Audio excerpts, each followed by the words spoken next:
Yo! What's up guys? I'm so excited today kasi mag-unbox na naman tayo ng sapatos. So hindi lang tayo mahilig sa music, sa gadget, sa kotse, mahilig din tayo sa sapatos. At itong i-unbox ko today guys, so kung napanood nyo yung aking sneaker shopping sa Olympic Village guys, ito yung nabili kong sapatos, and gusto nyo mapanood yung video, andyan lang yung link sa taas at meron din link sa baba. So una ko nakita to guys, na blown away talaga ako sa colorway, napakaganda niya, feels light on my feet man. And actually naglalakad lang kami sa Ayala Malls, Manila Bay nung nakita ko tong sapatos na to. Sabi ko, uy, ang ganda nung nasa taas ah. Sabi ko, tara, tingnan natin. So ano pa hinihintay natin guys? Tara, tignan natin yung tinutukoy kong sapatos. Let's go! So guys, so nakita nyo yung box.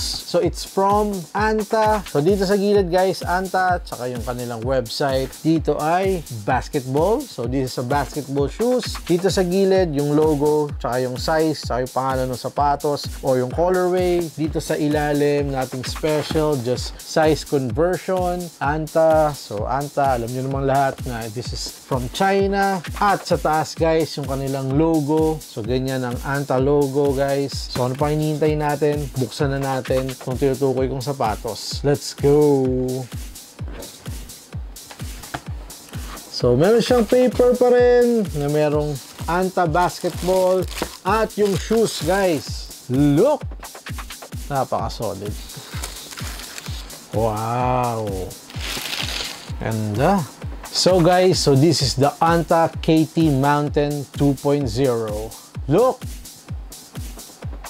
Nice. Wow. Manalo. So guys, so ito yung aking latest cup, si KT Mountain or Anta KT Mountain 2.0.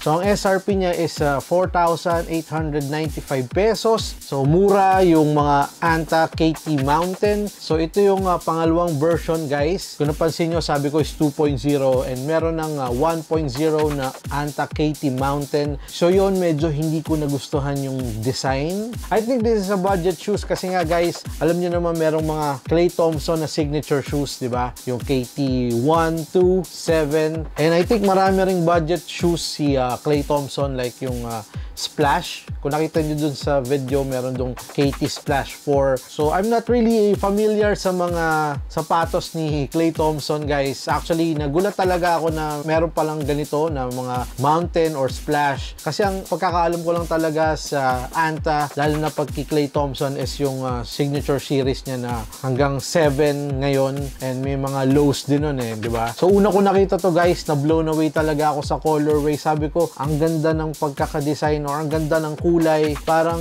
light green siya na naging violet. So yun talagang umagaw ng pansin sa akin, kaya ko rin kinap siya. And una kong suot dito sa KT Mountain 2.0 is grabe, sobrang light and sobrang ganda ng cushion niya. Sobrang lambot actually nung sinukat ko siya guys. Para siyang mga, kung i-compare ko sa mga Adidas or sa Nike, I think para siyang sa Nike is parang React, parang ganon, and sa Adidas is parang I think Bounce cushion, parang ganon siya. Gusto ko sana guys yung KT7, pero nakita niyo naman sa video na eto talaga yung nagustuhan ko. And actually wala akong size nung mga KT7, pero ito guys is 10.5. So usually I'm on 11. So sa 10.5 guys, nagulat ako, akala ko hindi siya kasya sa akin. Para siyang sizing ng Adidas. So nung sinuot ko guys, boom, naramdaman ko na kaagad na mukhang maganda to sa paa ko, and mukhang maganda siyang basketball shoes. And since isa si Klay Thompson sa mga gustong-gusto kong NBA basketball player today, kasi napaka-shooter ni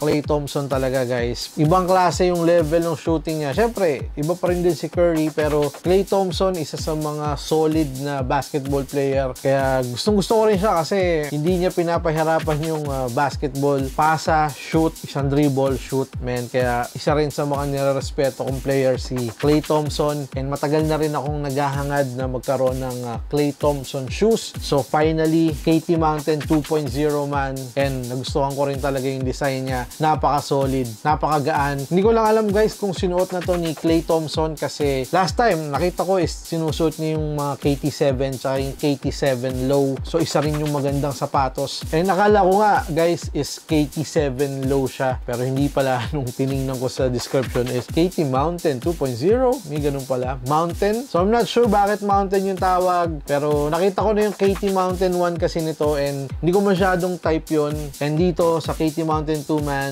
parang inayos nila yung design and it feels nice man, feels good, lalo na pag suot nyo siya. And hindi ko nga akalain ding basketball shoes siya, akala ko nga parang pantakbo siya eh, kasi mukha siyang running shoes oh, at saka sa gaan niya guys. And balita ko maganda daw yung sales ng KT Mountain 1, kaya sinundan na nila agad ng KT Mountain 2.0. So kung naghahanap kayo ng budget basketball shoes, I think marirecommend ko si KT Mountain 2.0 man. Kung naghahanap kayo ng low top or magaan na basketball shoes man, i-recommend ko siya para sa inyo guys. So hindi ko lang sure guys kung meron ito sa mga department store o I think siguro meron ito sa mga Anta store. So itanong nyo na lang guys, kasi ako nakita ko to sa Olympic Village guys and laking gulat ko, merong size ko pa kasi ngayon parang hirap maghanap ng mga basketball shoes kasi bumalik na kasi yung mga liga, so yung mga malalaking sizes is agad na sold out. And I think maganda ang future din ng Anta kasi magaganda yung mga ginagamit nilang materials, yung mga technology nila, and paganda ng paganda yung kanilang mga design, mapa basketball or mapa running or training shoes guys. And guys, di ba si Manny Pacquiao signed din sa Anta? So meron akong shoes ni Manny Pacquiao guys na sinigned niya. So kung gusto yung mapanood yung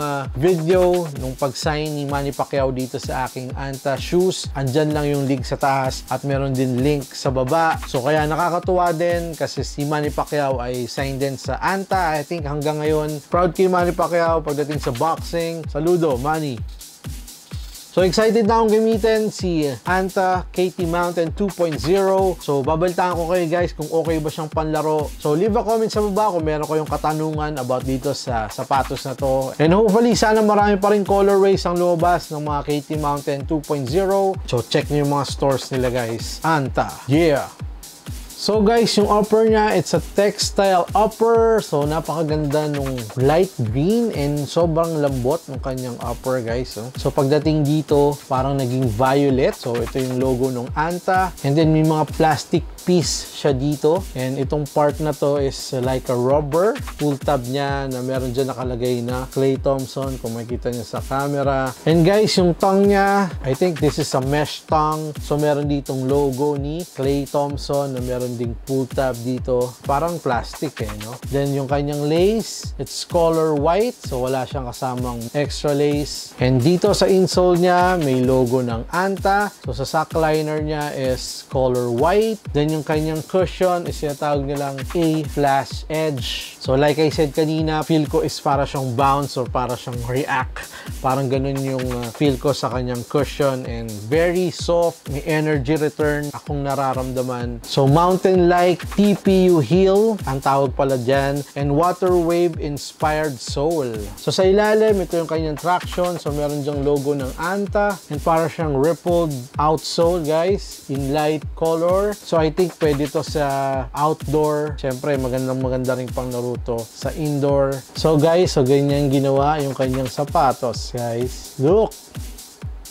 So in terms of sizing, so kinuha ko si Anta KT Mountain on 10.5. Ang true to size ko is size 11. So half size down ako sa KT Mountain 2.0.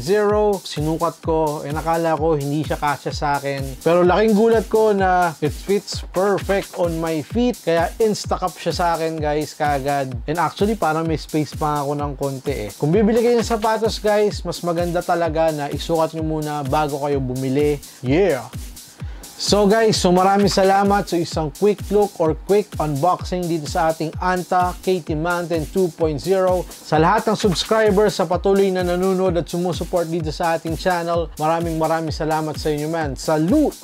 Like and subscribe kasi meron pala tayong online giveaway. So yung mechanics nandun sa description sa baba. So please follow me on Instagram for more updates and details na ating giveaway. And please like my Facebook page kasi nag-upload tayo doon ng mga videos, giveaways at kung ano-ano pa. So sana supportahan nyo ako sa aking mga social media accounts. Deep Crew Clothing guys, maraming salamat. Soon ipopost ko kung paano kayo makakuha ng Deep Crew Clothing. So sa Shopee, abangan nyo, Deep Crew, maraming salamat. So kita-kits tayo ulit sa susunod na video. So peace, I'm signing out. And Clay Thompson, KT, Brap!